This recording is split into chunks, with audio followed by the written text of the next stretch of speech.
Chicago, 2011. A cop is murdered. Police and prosecutors swear they have the trigger man. He swears he didn't do it. How far will each side go to prove they're right? Like it's just one bombshell after another, where you're like, what? The story of a PlayStation, a brain-eating amoeba, and the relentless pursuit of justice. Off Duty, out now. Listen wherever you get your podcasts. This message comes from Jackson. Taxes aren't something you can only think about once a year. With investments, planning for tax day is year-round. Fortunately, Jackson offers tax-efficient products. Visit jackson.com for more information on how our products can make your tax bill a little bit less painful. Jackson is short for Jackson Financial Incorporated, Jackson National Life Insurance Company, Lansing, Michigan, and Jackson National Life Insurance Company of New York, Purchase, New York.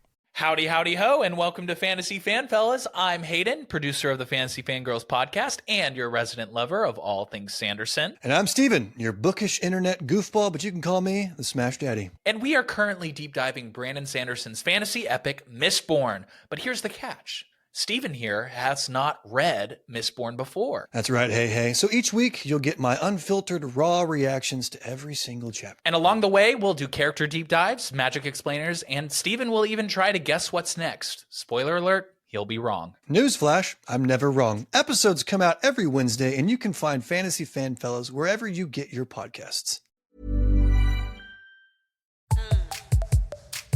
Hello and welcome back to the Psych Legal Pop Podcast. This is a podcast where we talk about popular culture through the lens of an attorney and a therapist. I'm Tess Brigham, I'm the therapist. And I'm Brooke Brigham, I'm the attorney.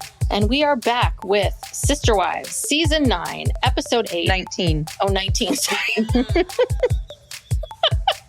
All right, Season 19, Episode 8, A Wolf in Sheep's Clothing. Now, who's the wolf? Well, you can Kody, interpret that in many Jake? different ways. Now, Kody would say Janelle. Janelle would say Kody, right? Mm-hmm. I think everyone else would say Kody. And Kody would say everybody who's not loyal. Yes, I don't know why, but I immediately thought of David, not because I think David is bad, but a lot of this episode was, the Christine's kids' skepticism, which I don't know if they're playing out for the cameras or what, because hard to tell. I don't know. It feels very genuine. It does. It feels very, and it's truly genuine. I mean, I too, if I was Isabel or any of these other kids, I think I would be thinking the same thing. So do you want to do this? I was thinking, instead of doing this chronologically, I mean, there's sort of three stories. Kind of. There's the Janelle and Kody stuff. There's the Chritine and David stuff. And then there's Mary and her carriage house. Yeah, let's do that. Okay. Let's save the Janelle and Kody thing for last. All right. So let's start with, David Willie Brown. Oh, gosh. Mr. Wonderful. I like David. If something bad comes out about him, I'm going to lose my mind. I am too. Like I'm scared. I'm very scared. But again, I still feel like something would have come out. But also, too, we talk about how crazy Christine's acting. He's acting a little crazy, too. I mean, I think that both of them are very love-starved. Yeah. And I think they just found each other. They clicked. They just are love-starved. Yeah. Want to love each other and be in love, I guess. Yeah. So listen, if truly, whether it's her, this whole soulmate thing is so, right? Like people, I think that, I don't know if David's her soulmate or not. I have no idea, but you're absolutely right. It's almost like right person, right time, and the other person is giving you exactly what you've been longing for decades. Yeah. And so of course you're going to think that you're soulmates. And maybe they are. I don't know, but we have many soulmates. I mean, they do have a lot in common. Yeah, they do. They both have a lot of kids, and they both have this sort of polygamy background a little bit with David. Christine, of course. So, yeah, and they both like Disneyland. They really seem to have a lot in common. Well, and she wanted someone bald, motorcycle, tattoos. I mean, he kind of checks those boxes. And I like David because I think David's a good balance between kind of sort of sexy guy and goofy dad. Yeah. Do you know what I mean? He's got I'm sure those tattoos on that motorcycle, he looks, I'm sure things are happening for Christine when she sees that. And I could see that being really sexy. And then I can see he's just a goofy dad, which is kind of what you want. That's what everyone wants, someone who can, show up for you and get you a little excited. Right? Yeah. Well, does he have, I haven't seen any tattoos yet. Have we seen any tattoos? They talk about getting matching tattoos in this episode, but. Oh, I thought he had tattoos because that's what she kept mentioning. I know she keeps mentioning it, but I have yet to see them. Maybe they're in places that are hidden. I just have never seen them. Yeah. All right. Well, the first scene of the show is we're in Salt Lake City. David's coming over for dinner. Peyton and Gwen have never met him, but Gwen's not there. Peyton's there. I guess we're going to have to do two separate things. And they are making dinner, and she's making Hawaiian haystacks, which I have never heard of this before. And I'm sorry, I'm going to be a little snotty. This sounds disgusting. It did. It's looked and sounded disgusting. Well, first she said Japanese sundaes. Mm-hmm. And they all went, yeah. And I thought that was the name of the dish. And then she started talking about Hawaiian haystacks. What are the Japanese sundaes? Is that for dessert? I don't know what that is. No, I think that this is kind of how it is because I think it's layered, like, and you can get here in the Bay Area, there's a million places where you can get like, rice in a bowl and you pick the fish and then you pick, do I want seaweed and avocado? Like you pick how you're going to make it. Like this concept of it's having like a bunch of stuff and put ramen or something. Yeah, is not crazy. It's just cheese. No, that's a hard. Never something in the Asian culture at all. Yeah, they don't use dairy. Yeah. Yeah, and then almonds and sometimes pineapple. Yeah, I originally wrote down peanuts because peanuts made more sense to me. Than the other. And she said almonds. Yeah, that's weird. And then pineapple. I mean, again, I think if it was a fish or something else, I could see that. But like chicken and cheese. Well, this is Janelle's recipe. Okay, keep that in mind. Janelle came up with this brilliant idea, and everyone loves it, I guess. I mean, it really truly feels like we have chicken that's going to expire. We have ramen noodles in there. The kids won't eat anything without cheese. Oh, look, I found some almonds and pineapple. I mean, I really do. And I think the kids loved it or something. Anyway. Yeah, weird. But this of course, I was going to say, of course, she greets David at the door with a French kiss. Oh, yes. This just annoys me. She doesn't understand like what kind of kissing is appropriate at what kind of times. Brooke, she is starved. You've got to understand this woman for 25 years plus. It's almost like she is a woman that has not seen water for 25 years. And if if she sees a water fountain, she's going for it. Do you know what I mean? I just feel like I'm with you, and I don't like PDA myself. I've never been a big PDA person. I find it to be a lot. I always find that PDA people, not the most secure. There's always a little. So, but at the same time, knowing how starved she is, I just feel like she just can't. Like Christine's very young. She's very young in many ways. Yeah, we see she's reverted to an 8th grader, her first boyfriend, and has probably had her, had sex for the first time. And she's in heaven. I mean, she's not even on this planet right now. I mean, they are having sex, right? Oh God. Yeah. They have to be. At this point, I don't think Christine. She couldn't wait. No, any longer. But all the kids, of course, are concerned and rightly concerned, and then Peyton teases. He starts to when David comes in, he teases. He calls him Richard. Yeah. Oh, hey, Richard. Funny. And Tony's like, well, who's Richard? Like. These are terrible jokes. Tony doesn't understand the sarcasm. No. The whole that was so uncomfortable to kind of watch. It was just like, oh God. Yeah. And then interview, Peyton says, God, he's old. And I'm like, shut up, Peyton. Yeah. Why is he's too old for my mom? I'm like, no, he's not. No, he's like 3-4 years older than Kody. What? Because David shaves his head and... Yeah, because he doesn't try to fake the illusion of hair. Yes. and he has a white goatee. It's like, yeah, gray too. Like, what are you talking about? Yeah. So yeah, that whole interaction was so odd. But we learned that they committed to a wedding date, October 22nd. Still no engagement, but David has asked for Christine's father's hand in marriage already. Well, I think the dad was like, all right, fine. Well, I think he knows how unhappy Christine has been. Well, we learned from Christine's wedding special, he never really liked Kody that much. Remember? So I think he was probably thrilled. Yeah. Yeah. So they talk about, the kissing, like how she wasn't kissed on their second date when he took her to see The Little Mermaid. And the Kiss the Girl song came on, and that was the time where he should have turned to her in the theater and, laid a kiss on her in public. Yeah. Well, David says that she has to wait whether she likes it or not. And I'm like, David. Did he I really like this that? new day. I was like, David. Well, that's very Trumpy sounding. It is exactly what Trump said the other day. Whether I know, you like it or not. I took it more of like, look at David kind of. Making her wait. Yeah. You gotta wait. You gotta wait for this, Christine.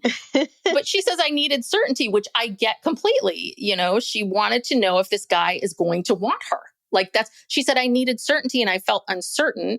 And I think David was just going along with this idea of, he's trying to be polite. Yeah. He's trying to be a polite gentleman. Yeah. And, but I can understand her fears because Kody made her feel so terrible all the time about wanting to make out. Yeah. But honestly, if a guy didn't try to kiss me on the first date, I think he wasn't interested either. Because guys always do. Too. They always. Yeah. I mean, if they don't, then they're not interested. If they're interested, they always do. They always go in for, whatever. But at the same time, but this is California. Things are done a little differently out here than Utah. I mean, it might be, it just may be more conservative like that. Maybe that is the standard, but. Well, because I'm with you. Christine has never dated before, date before. Well, maybe but yeah, Christine has had an arrested development in terms of everything. Yeah. Including sex and relationships. So. Yeah. And they all have in their own way, except for Janelle. Like Mary is reverting back and all that kind of stuff. So now the next note I have is, Mykelti. Okay, this is what I love. Mykelti's like, we're really quick-witted in this family and you need to keep up, because we're so quick-witted from that Richard joke earlier. So funny.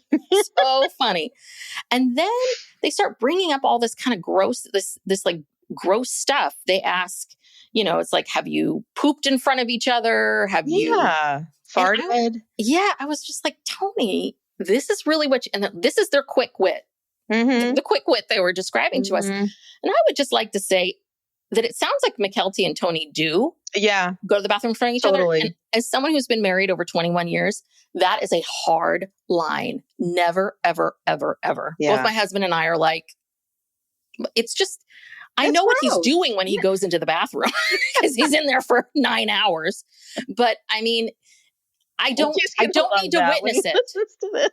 I don't need to witness it. Do you know what I mean? That's not comfortable. No, that tells you a lot about Tony and Mykelti's relationship right there. And nobody does that, people. But we just, Aspen's weirded out because she hasn't seen a lot of affection from her parents. We're just watching this whole thing. David at one point's holding one of the little babies, one of the twins. We're like, see, he just fits right in. Yeah, well, and he mentions that 2 of his 4 sisters lived polygamy. And one of them got divorced, and then the other one, her husband died. So that's how she got out of polygamy. The guy just died. Yeah. So he's familiar, and I talked about this on another episode. They were down in Mexico at this place where I think a lot of polygamists live. It's not the compound where that movie we watched, the Daughters of the Cult. Sins of the Daughters? Daughters of the Cult. Daughters of the Cult. But yeah, some area where there's like a polygamy compound there. And they had said that they had both been down there to weddings or different events, and that they even were there at the same time as each other. Wow. Went to the same events, but never crossed paths. Wow. So he's familiar with me. I'm trying to see what else. So then we get into this whole thing about them. We learn that Janelle is going to meet David next week with some of her kids. Mm-hmm. Janelle is very impressed that David raised 8 kids of his own. And this was the line of the goddamn episode. Mm-hmm. And he has a relationship with all of them still. Yeah. That was like a mic drop moment. Yeah. Kody just watched that and lost his goddamn mind. Can you imagine how Kody feels when he sees this? Do you think Kody watches this? Or don't they have to? Well, yeah, they show them these contractually. Oh, to watch the show? Maybe. I don't think they can. Don't they have to? Or no, I guess not. I guess you don't. Well, they clearly show them clips when they're doing those couch interviews and they respond to them. But I don't know if they ever showed him this clip and tried to get him to respond. But I don't know. I don't know if he even watches this stuff. Because he's very fragile. His ego is very fragile. I don't think it could take it. Well, yeah. And then we get this Kody talking about, I'm looking back at Christine. And he's now saying there's without regrets. He's thinking about, I'm thinking about the good times, wish we could be friends. But every step just felt like a betrayal. Well, this is such a yo-yo thing. He starts saying that he's now looking back fondly at her. Okay, there's a positive. They had some great times. But of course, he said a million times he never loved her. Then he says he wishes their breakup was better. They could have stayed friends. But he can't because every step was a betrayal. So it's like up, down, like within one sentence, he deviates like from one extreme to the other. Well, yeah. And then at the end, he says, because of that, I'll never be in a good place with her. Yeah. I was like, that's not a good thing to say. You're just assuming. You started out saying that now you look back fondly about her. Mm-hmm. And then you end it with, I'll never have a relationship with her again. Yeah. Wow. Yeah. I know. It is. It's, and I just wrote down, how has she betrayed you? I still don't understand how she betrayed you. Please tell me. I can understand the Mary stuff a little bit, but like betrayed because she left? Betrayed because what? She's free to leave. Remember all those years when he would always say, everybody here is free to leave. No one's a prisoner here. And, there was on TikTok, someone they posted this video of like all the highlights of season 17 where Christine was trying to break up with him and he just couldn't accept it. And they were having all those talks at the table. And I mean, she really went out of her way to explain it to him about, 10 ways to Sunday, this is why. And she was kind of saying, please just let me go. Like, can we just please do this? And he was just torturing her with this gobbledygook of, how he just, I can't believe she didn't lose her shit. She was sitting there so calmly. Oh God. Yeah. I don't know how she managed to do that. Yeah. Like what's happening here? Cause he couldn't.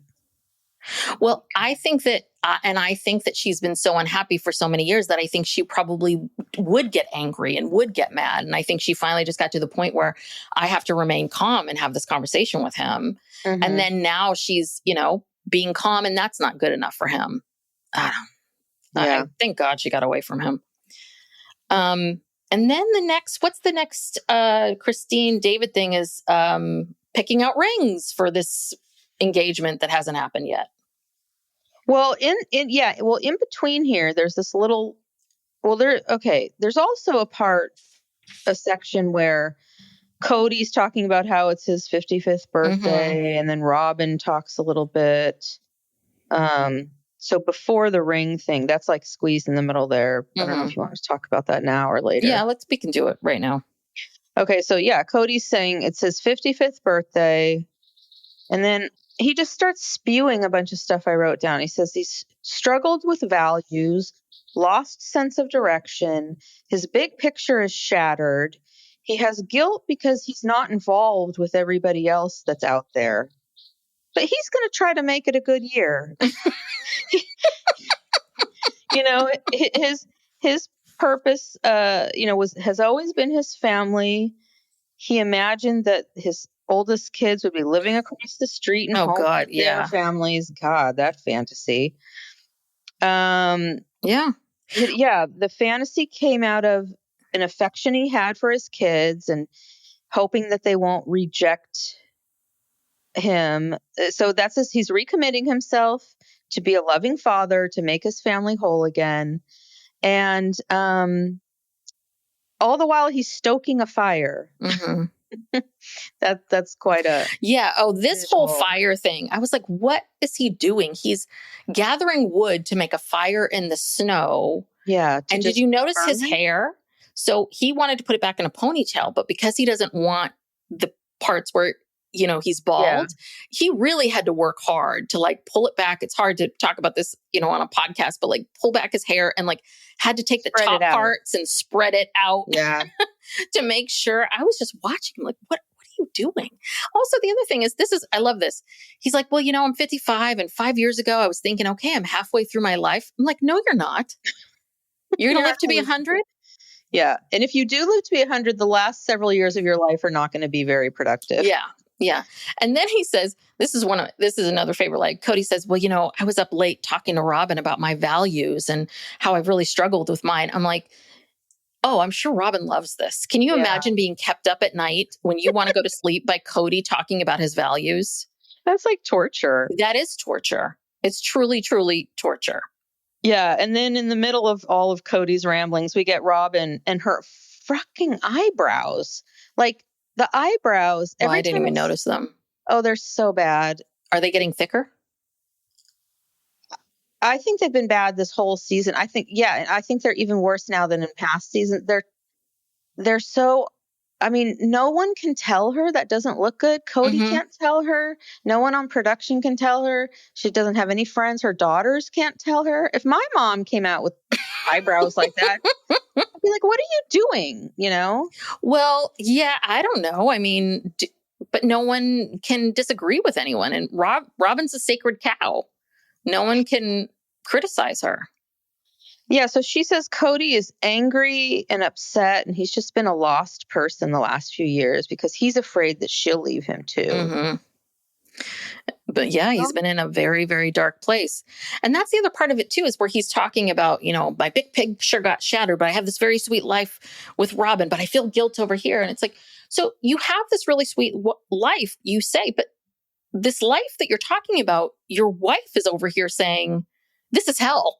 Yeah, all you do is talk about this shit. Yeah, I'm kind of sick of this. You're keeping me up at night. Mm-hmm. I got to get up the next day, and you're keeping me up talking about your goddamn values. Go burn some wood outside or something. Maybe that's how he ended up there. You don't even see that. You're sweet. He keeps having to kind of use this as an example of, well, this is sweet, this is good. It's like, but your example doesn't work. She's right there saying this isn't sweet. Anywho. Yeah. And, he's not, how about maybe taking some steps towards working on relationships with your kids, Mm-hmm. Do it. Take some steps, take some action instead of just talking about it. Yeah. Okay. All right. Well, that was them. So now this is then Chritine and David that go jewelry shopping. Ring shopping. Oh, sorry. Ring shopping. And Kody, then we get back to Kody again. He's like, well, Christine's goal in leaving was to find a soulmate. I would assume the day she started leaving, it was for Chritine to start dating. And so this is what I love about Kody is it can't be that she left Kody. It was because he rejected her as a soulmate. Chritine then had to leave him so that then she could go out and meet her soulmate. Yeah. Had nothing to do with him. Had nothing to do with him. And he has no regrets and lots of sweet memories of her, but he hates her and she's betrayed him and he'll never be her friend. I mean, yeah. I know. His mind. I can't anymore. It's like, this is so, it's really getting old. Kody needs to turn this around. Yeah. Soon. Like, it's time to turn the page, Kody. Turn the page, please. Okay, we've given you 8 episodes to just turn the page, grieve and do your thing, be angry, whatever. Time to move on to the next step. Yeah. Well, you know what? For the first time in Kody's life, people are holding him accountable and they're not willing to just say, okay, fine, Dad, let's just go back to it. They're not, Maddie's not willing to just pick up the phone and ignore how she feels and just to, make nice. And this is very, very shocking to him. It is. And Janelle and Mary have drawn the line in the sand as well. Yep. Yep. So, right. It seems like now the next scene after this is at Josephine. So let's skip this for a second. We didn't talk about the ring. Oh, that's right. Sorry. I didn't have a lot to talk about. I didn't really like them. So. Oh, well, yeah. I mean, I don't know what to say. The ring, she's very specific about what she wants. She wants a marquee cut. Mm-hmm. And then Mary chimes in and says she doesn't like marquee. She likes a square. Mm-hmm. What's her face? Janelle said if she ever gets married again, she just wants a gold band. She's very simple. Yeah, we know Janelle. We didn't think you were going to get a big old diamond. But Christine wants a big old diamond. And she kind of designs this ring because David wanted to get a black band. And so she wants different color bands. She wants a gold, a platinum, and a black band with the marquee diamond.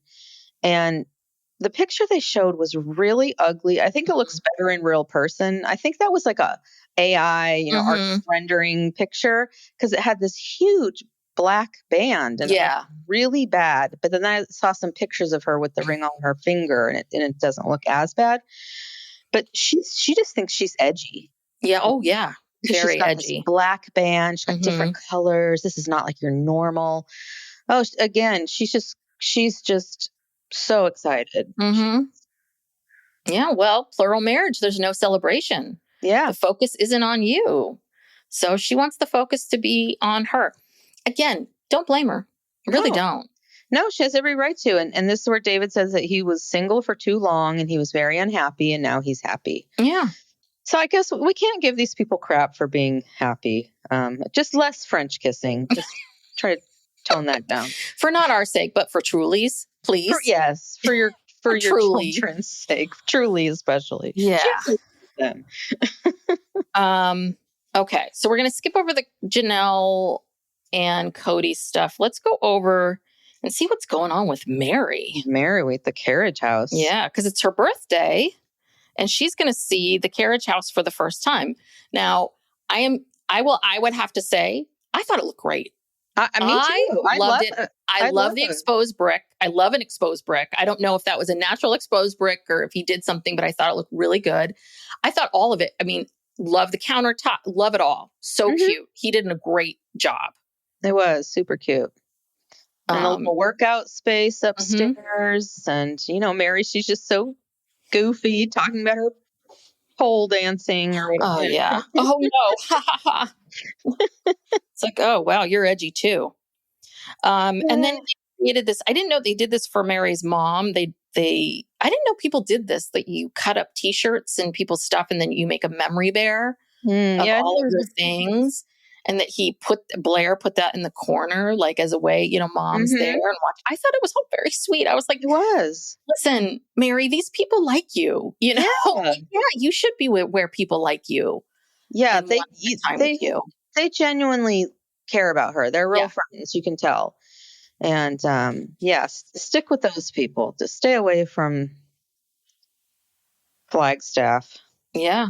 Well, they also Mary gets into this whole thing about how I've been doing everything in my life alone. Yeah. I've been doing everything on my own, but I think, right, I'm alone, but I've always in the back of my mind, it sounds like, but I'm married and therefore I'm not going to see myself as a single person. Right. But she may as well have been. Yeah. And they do this flashback to, when she wanted to buy that place. I guess she needed $40,000. And, she asked them, if they would invest in it with her or, give her some money or something. And they all said no.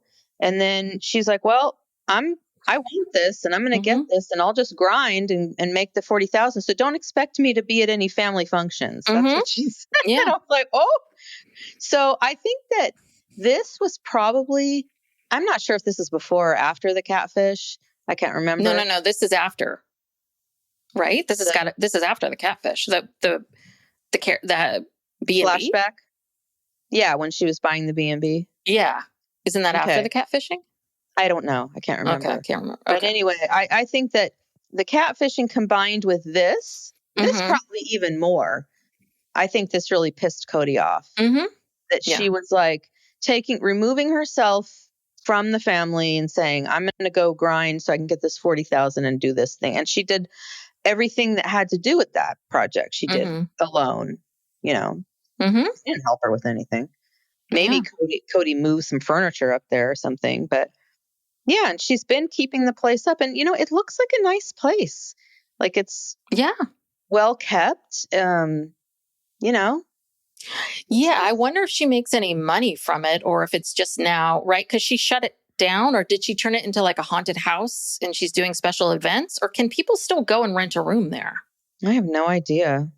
I think she wanted it to be kind of like a place where people could come and, have a, like a meeting space or, like a conference type space. But I don't know. Should probably look it up on the web and see if she advertises it for anything. But where is Parowan in relationship? I'd have to look on a map in relationship to other things. Is this a place that people are driving through? Is this can't be a destination? We've seen downtown Parowan. I thought that in the wintertime, it was close to some skiing or recreational areas. Okay. I don't know. I'll look into it. Yeah. I'll look into the whole situation in Parowan and report back. And then they sat around the table and they had bundt cake. They had nothing but cakes. Yeah. So good for them. Those. Yeah. So I'm happy you're happy, Mary. It looks good. Looks good on you. Psych Legal Pop will be right back after these messages. Chicago, 2011. A cop is murdered. Police and prosecutors swear they have the trigger man. He swears he didn't do it. How far will each side go to prove they're right? Like it's just one bombshell after another, where you're like, what? The story of a PlayStation, a brain-eating amoeba, and the relentless pursuit of justice. Off Duty, out now. Listen wherever you get your podcasts. Howdy, howdy, ho, and welcome to Fantasy Fan Fellas. I'm Hayden, producer of the Fantasy Fangirls podcast and your resident lover of all things Sanderson. And I'm Steven, your bookish internet goofball, but you can call me the Smash Daddy. And we are currently deep diving Brandon Sanderson's fantasy epic, Mistborn. But here's the catch. Steven here has not read Mistborn before. That's right, hey. So each week, you'll get my unfiltered, raw reactions to every single chapter. And along the way, we'll do character deep dives, magic explainers, and Steven will even try to guess what's next. Spoiler alert, he'll be wrong. Newsflash, I'm never wrong. Episodes come out every Wednesday, and you can find Fantasy Fan Fellas wherever you get your podcasts. All right, so let's get to the meat of this episode. With Janelle. Yes. So this place, Josephine's, I know they've been there before. I've never been to a restaurant that looked like a house and you go up into like what looks like an attic. That was the same place where they put, when Chritine and Janelle went out with some of their quote unquote friends. Remember last year? Friends. Yeah. We're like, we've never seen these people before in our lives, but okay. And they're all like, their big night out is to go to this attic. At Josephine's, So yeah, and Kody shows up being all goofy, like, "How's it going? What's going on?" Well, we learned. So Janelle says this earlier, right, where she says basically, "I can't get any answers from Kody. I try to text him and talk to him to find out what's going on with the property, what's happening with this. I can't get any answers. So I think basically she's cornering him." Yeah, I bet you anything she lured him there by saying she wanted to talk about their relationship. And he thought, oh, she wants to talk about getting back together. And she kicked him. And then he got there and she's like, I want my money. Yeah. I've been to see a lawyer. I want you to come to see this lawyer. Yeah. Well, but she made some very interesting comments because she said, I really hope Kody has a plan for how we're going to pay off the property because I don't know. I don't trust him. I don't trust him to do it. And I think that's very telling, very telling about, so over the years, because this is something where I've had clients like this too. And this financial stuff, like the money stuff, people always argue about sex and money, but the money, and because this money stuff is such a big deal. And I cannot tell you how many clients I've had where they've had a partner who, is all over the place and spending money willy-nilly and, can't ever get on the same page. And if you're someone who's like Janelle, very controlled, very wants to know what's happening and wants a plan, it's truly torture. I've had clients that are like, I don't want anything from this person. I just want to get away from them and I will support myself. I don't, you know what I mean? They're so bad with money. I can't imagine how frustrating this is for Janelle. Yeah, because she's saying the payment's coming up in 3.5 months. And Kody says, well, we've got months to go. Yeah. And it's like, no, 3.5 months is not a lot of time, especially if you need to get some financing. That takes time. So that tells you a lot. So I don't know what this last down payment was. So Kody, 3.5 months out of having to put down, I don't know, several $100,000. So I don't know. You think but that's kind of, I think, how he is. I think he very much thinks that he's going to get $200,000 or $300,000 between now and 3.5 months from now.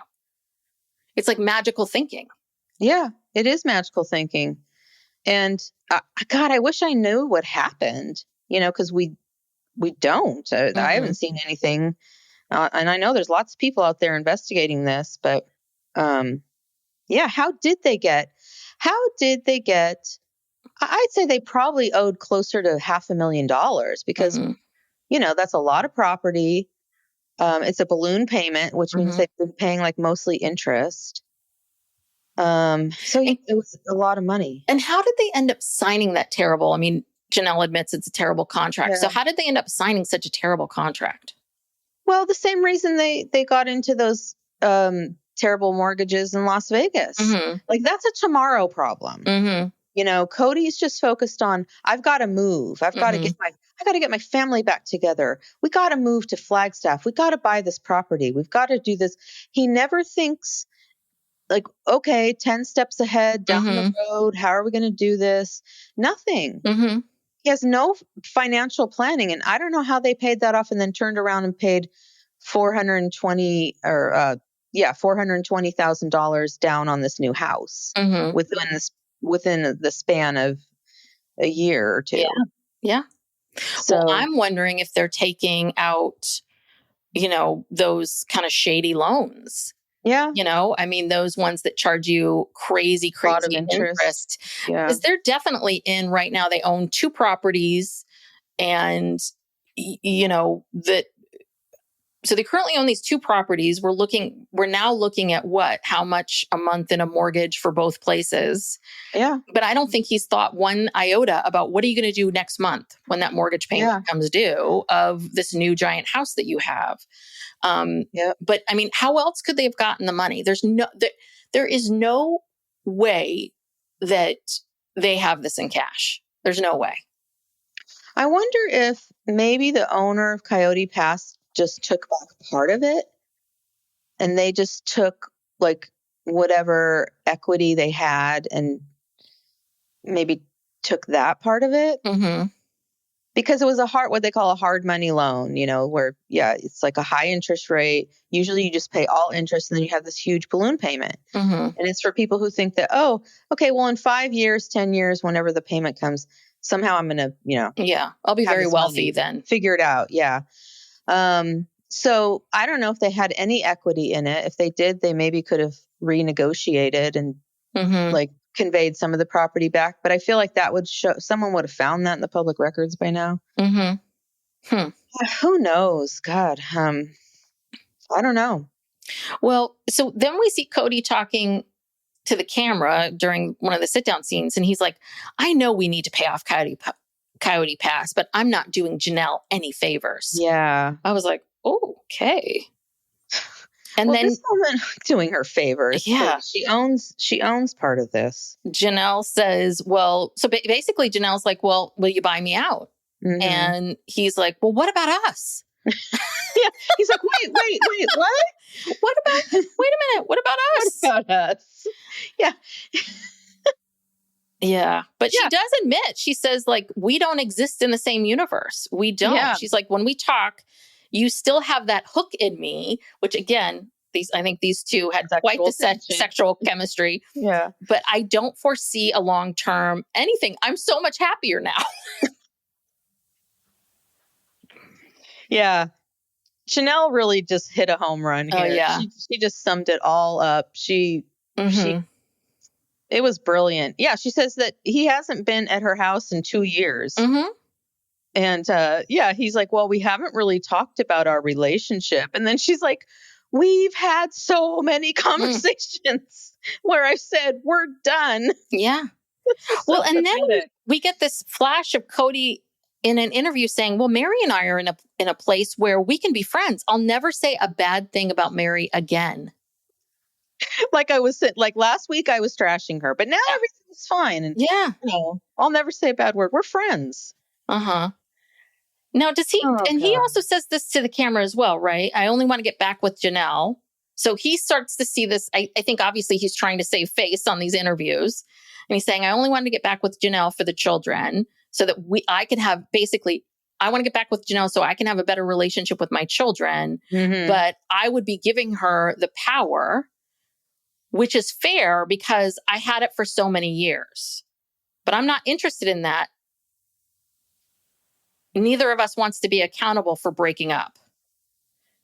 I'm like, no, Kody, you're projecting. Already broken up. Yeah, she's already broken up with you multiple times, Kody. Yeah, I mean, this guy really doesn't get it at all. He's very, very clueless. Because, so you don't love her and you'd only get back together with her for the kids. And you think that that's fine for her to have power. But it makes no sense. He's being confronted by all these things that Janelle's saying, and he's just making shit up on the fly because he's trying to save face, doesn't want to look bad. But the reality is Janelle is flat out rejecting him. Mm-hmm. Pretty much all of her kids have rejected him. And he's struggling to figure out like how to hang on to her. She wants her money. Mm-hmm. He's talking about lawyers.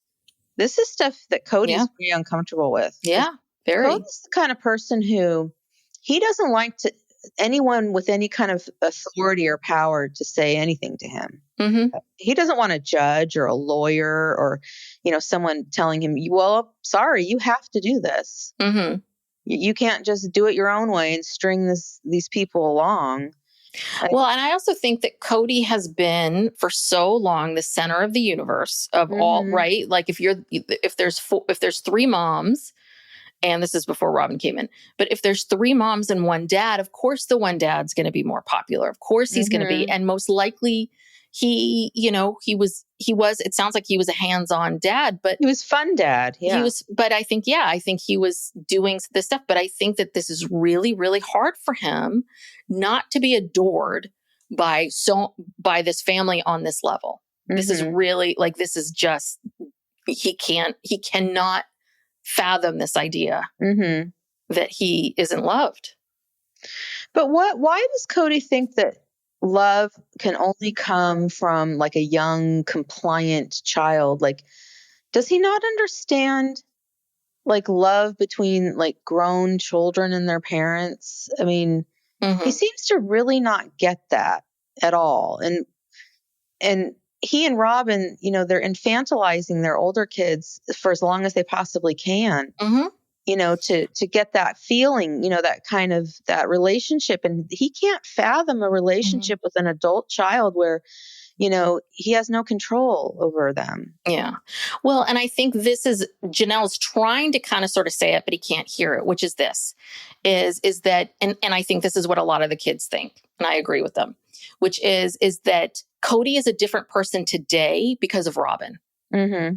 Because of Robyn, because of her influence, because I think that she kind of came in with this idea of, I'm going to be loyal. I'm going to be this kind of person. And I think Kody was like, oh, this is nice. Like this new woman's really interested in me. She really thinks everything I say is great. The kids are being nice to me and they're loyal to me. And we have this like quote unquote sweet life.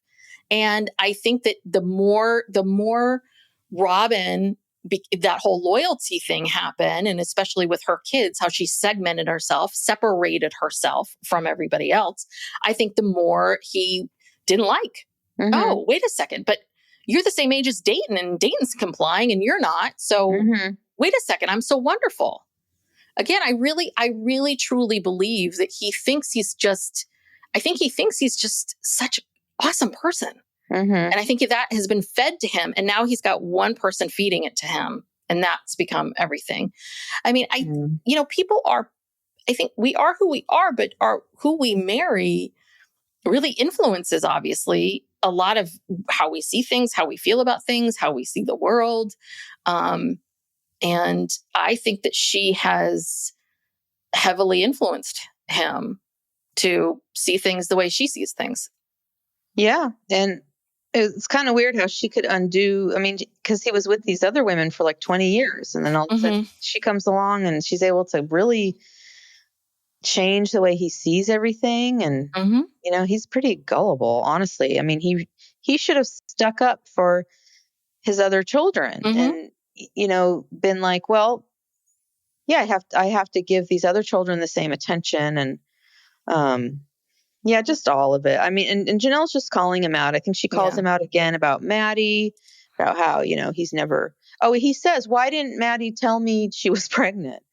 And she's like, well, because you haven't even bothered to even visit her other kids. You haven't seen Evie since she was a baby and she's like 3.5 or something.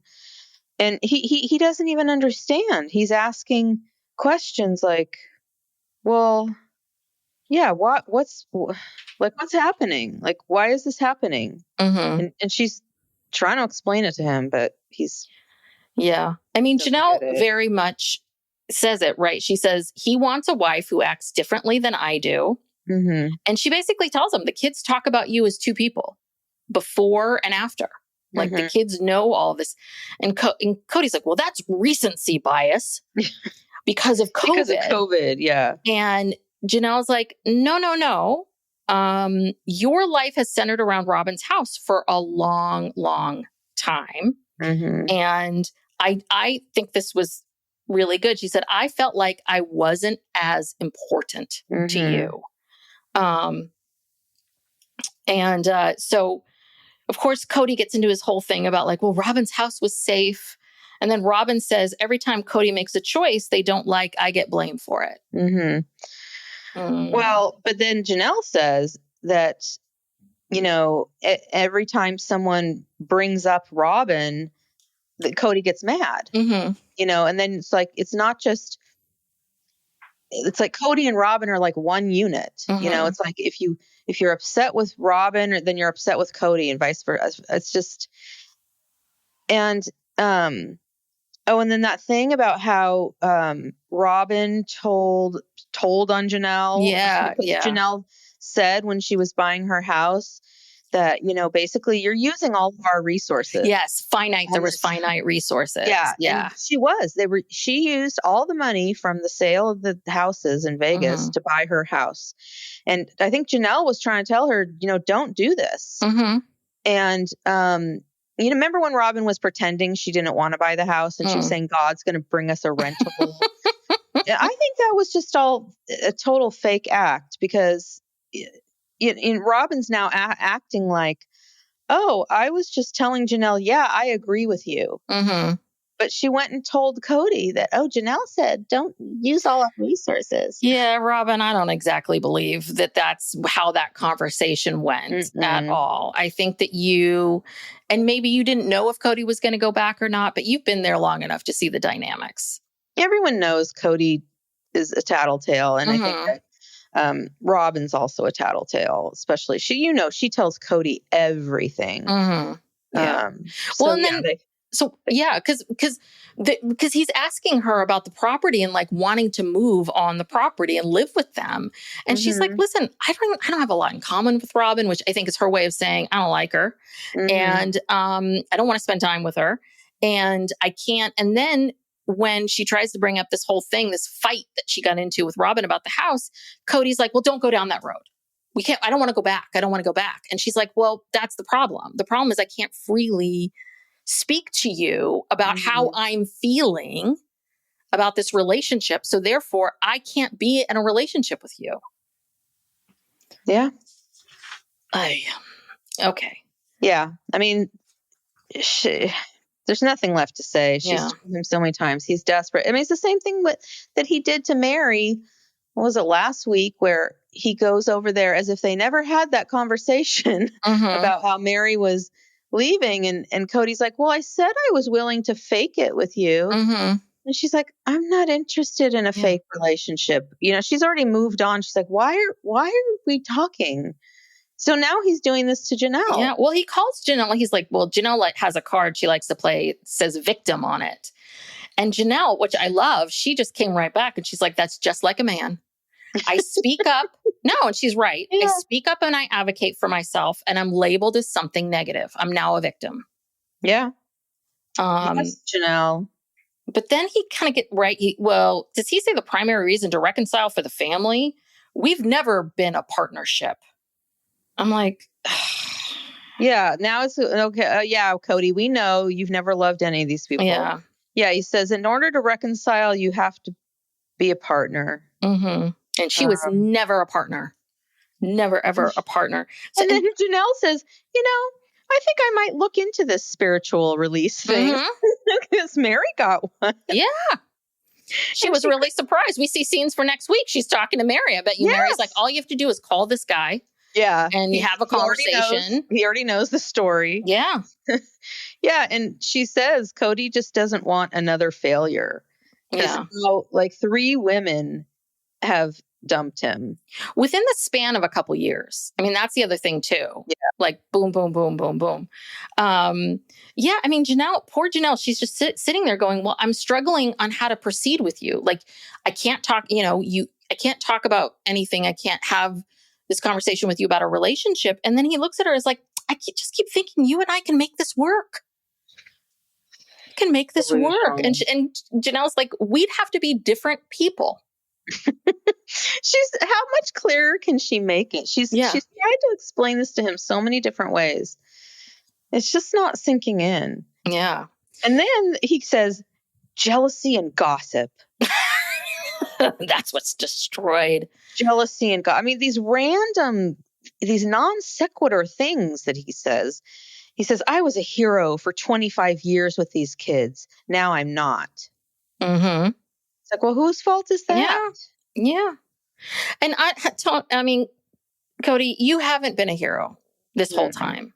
You haven't. Maybe you were a hero where all people like their parent, you haven't. I don't think all those kids would say that you've been their hero for 25 years by any means. So Kody asks her, what do you want? Do you want land or money? And she's like, I want money. She's like, I would prefer either, but I do either, but I prefer money. And if it is the land, that's fine. I'll accept that. I'm going to build a house on the hill. And then they make this comment about how she'll be calling every week. Is that because there's no water? She's going to need him to be there all the time to do stuff around the house? Okay. Exactly. Like she's going to need him for all this stuff. And then he says, well, something like, well, that would be the perfect reason for me to leave there. If she's there, then I don't know. He said something nonsensical. Well, no, he says that but Janelle says she wants independence. But he says, well, if Janelle builds on Coyote Pass, it will set me free because I would just leave this area. Okay. Well, what about your money in Coyote? You're just going to abandon the property? I don't know. It's almost like it's like a little child who says, I like, one kid says, I like ice cream. And the other one's like, I like cookies. Well, ice cream's bad and cookies are good. And then suddenly someone's, okay, now I've changed my mind again. It's like every single thing, if Janelle says she wants the property, you don't want the property. Right. If Janelle says she just wants the money, well, why aren't you at the property? Yeah. No, he's all over the place. And then when she does bring up the lawyer, she says, I called that lawyer you talked to a few years ago. Then he just goes off. He's like, Janelle would do anything she could to screw me. So she's afraid that I'm going to screw her. I'm here and I don't care. I made an effort with you for years and you betrayed me. She teamed up with Christine, gave her sympathy. Yep. Gave her sympathy when I was just, the knife in the knife in the kidneys. Yeah. Yeah. But the best, what was great is when she said, well, I called that lawyer, and the look on his face is like, ooh, God. Yeah. And I'm thinking, oh, you're really worried. And the other part of it too, it's almost like, do you owe this guy money? It's almost kind of a little like now he can find you or something. But I was just like, oh my God. Well, and then the icing on the cake for me was that as they're getting up to leave, she gives him kind of a cold little hug. And then he says, tell Savannah I love her. Yeah, just Savannah. And I'm like, fucker, you tell her. How about you call her up and you take her out? You tell her you love her. Tell Savannah I love her. Yeah, you have 6 kids with this one. Like just the youngest one? Just one? Well, and it's like, it seems so weird. Well, yeah. Why aren't you telling her? Why are you sending Janelle as the messenger? Well, and Janelle set a boundary with him hardcore. She was just like, listen, this whole situation with the kids is very nuanced because this was about the Maddie stuff. And because he wants her to intervene. Yeah. And she's like, this stuff is very nuanced and I'm not going to get in the middle of it. But she did say, I am always going to pick my kids over him. Always.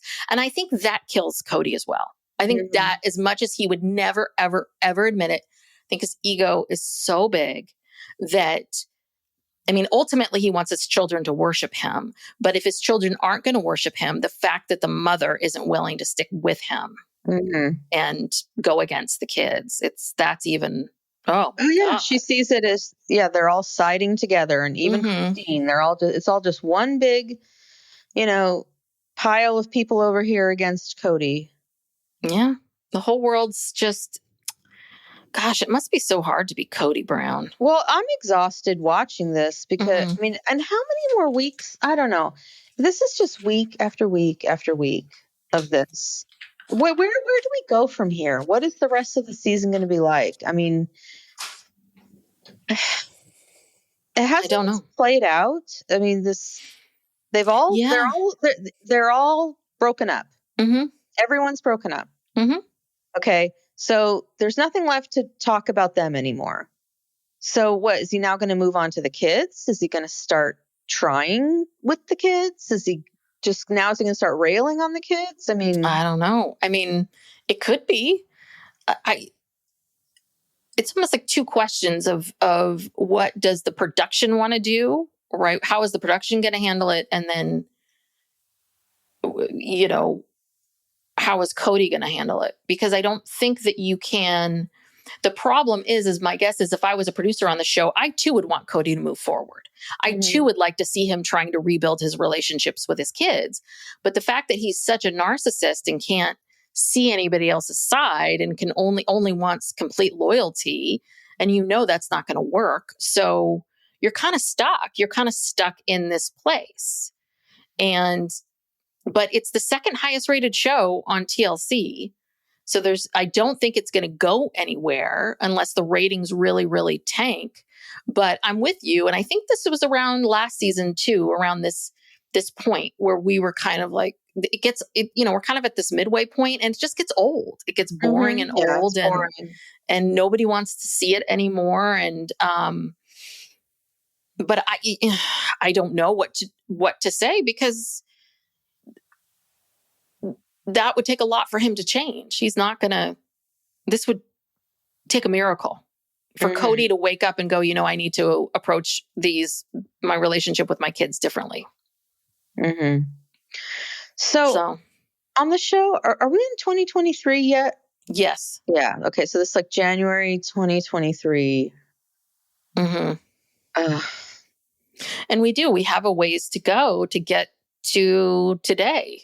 And every year they always say, we're going to go right up to the beginning, right up to this point. And it's like, we're not right up to that point. There's a lot of ground to cover. Yeah. I mean, also, they're going to, if that's the case, we're going to have to see a lot of this wedding stuff with David and Chritine. It's like, but we already saw that. We watched the wedding special. Yeah. What else is there to see? Yeah. I mean, I think that, Sister Wives has the same problem. You don't watch Vanderpump Rules, but it's kind of got the same problem that Vanderpump Rules does, which is Vanderpump Rules started with this idea of these struggling 20-year-olds that all worked at this restaurant. And the show gave them all fame and money. And so suddenly they weren't working at the restaurant anymore. And their lives, these friends that they were all really tight with each other in their 20s are no longer tight because they're getting married and having kids and things change and evolve and all this other kind of stuff. And so they've been trying to figure out, like, what do we do with this show that's sort of supposed to be about this restaurant and also not about this restaurant? Like, how do we do this? And I think it's the same for this show. I mean, you're going to keep talking. I mean, you can't talk about polygamy anymore. You can't talk about how great it is and how wonderful it is. So, okay, now we just know these people and we're following these people's stories. So what stories are you going to give us? And the problem is that not enough people are spending time with each other I'm really, really sick of the fact that all we see are a few scenes here and there, and then a lot of talking heads. Yeah. Flashbacks and interviews, couch interviews. Yeah. There was a little bit more, like now, these scenes with Chritine and David or, and the thing with Kody and Janelle. But they've got to get these people together at events and interacting with each other. Yeah.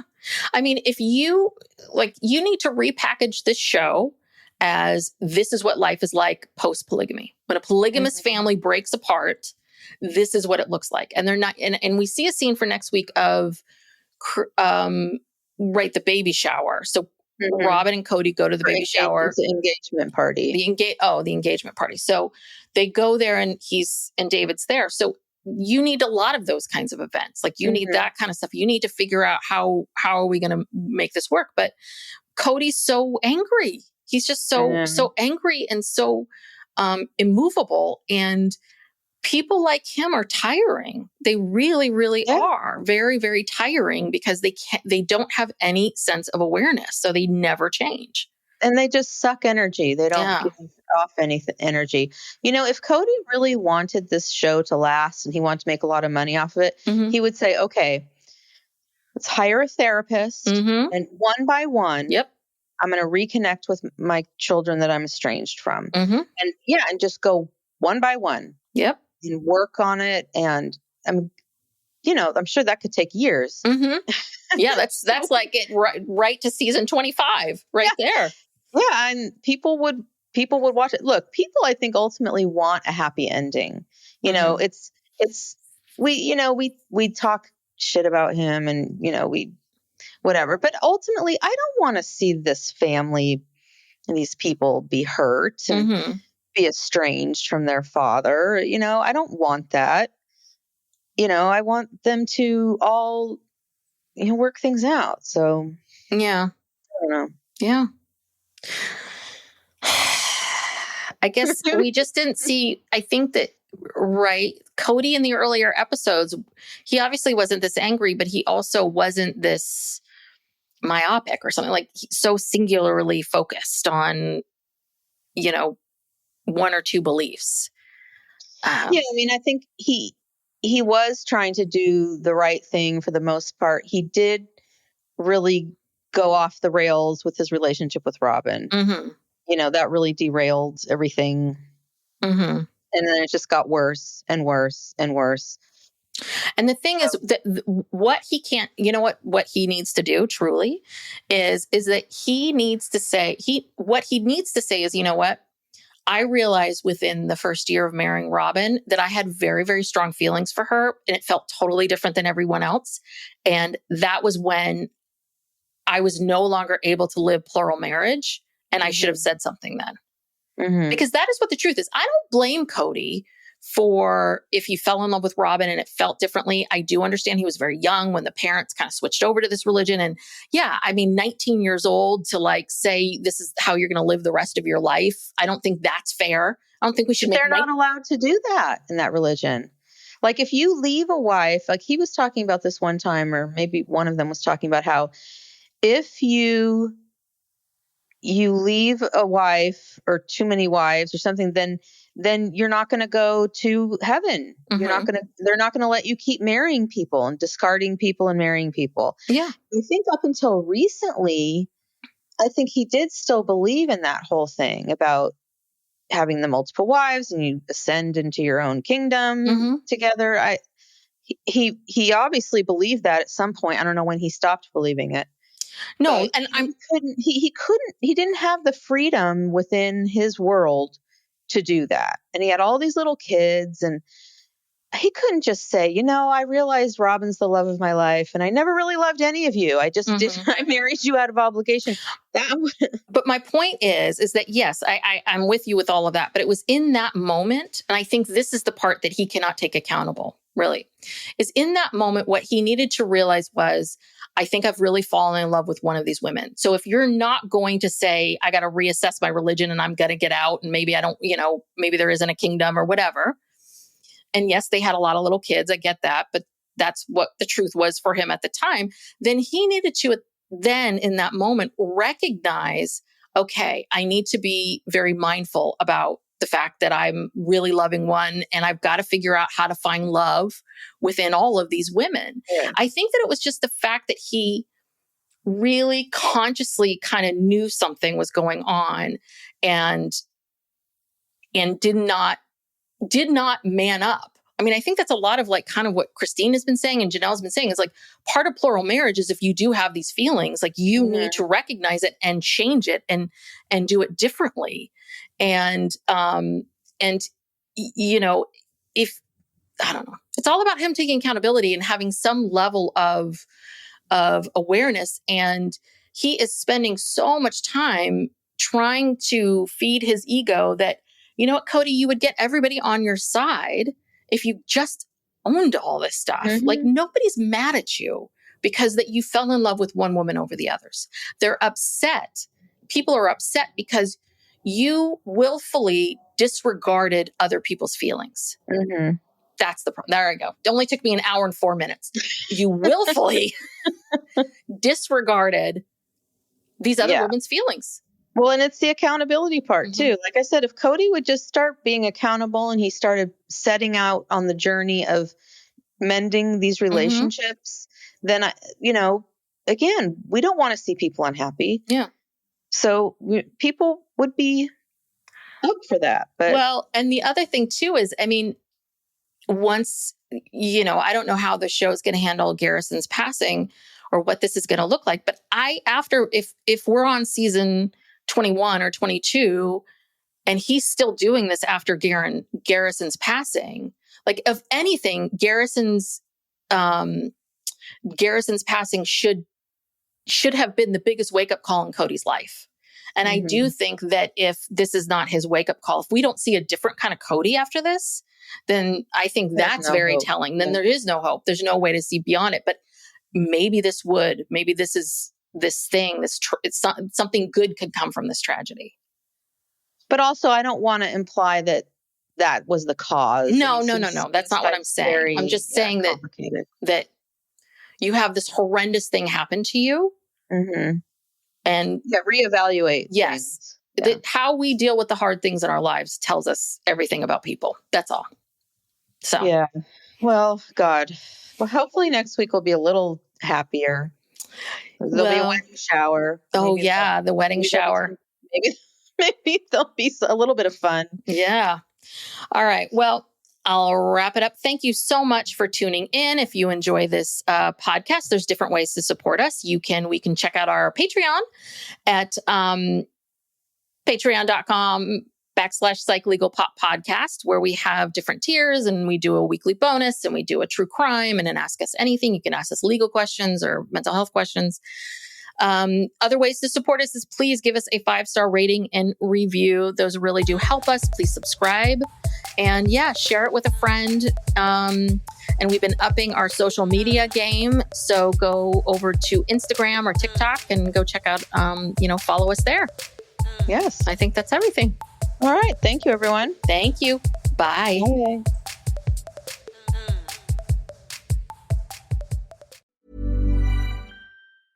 Howdy, howdy, ho, and welcome to Fantasy Fan Fellas. I'm Hayden, producer of the Fantasy Fangirls podcast and your resident lover of all things Sanderson. And I'm Steven, your bookish internet goofball, but you can call me the Smash Daddy. And we are currently deep diving Brandon Sanderson's fantasy epic, Mistborn. But here's the catch. Steven here has not read Mistborn before. That's right, hey. So each week, you'll get my unfiltered, raw reactions to every single chapter. And along the way, we'll do character deep dives, magic explainers, and Steven will even try to guess what's next. Spoiler alert, he'll be wrong. Newsflash, I'm never wrong. Episodes come out every Wednesday, and you can find Fantasy Fan Fellas wherever you get your podcasts.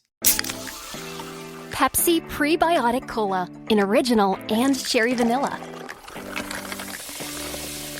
That Pepsi taste you love, with no artificial sweeteners, only 30 calories, just 5 grams of sugar, and 3 grams of prebiotic fiber. That great Pepsi taste with even more to love. Pepsi Prebiotic Cola. Unbelievably Pepsi. Looking for a fun night out? K1 Speed puts you behind the wheel for an adrenaline-filled time you and your friends will never forget. Off the track, the fun keeps rolling with arcade games, great food, and drinks. They even have private party rooms for your birthday parties and corporate outings. Race hard, laugh harder, and claim your spot on the podium. K1 Speed. More than racing, it's an experience.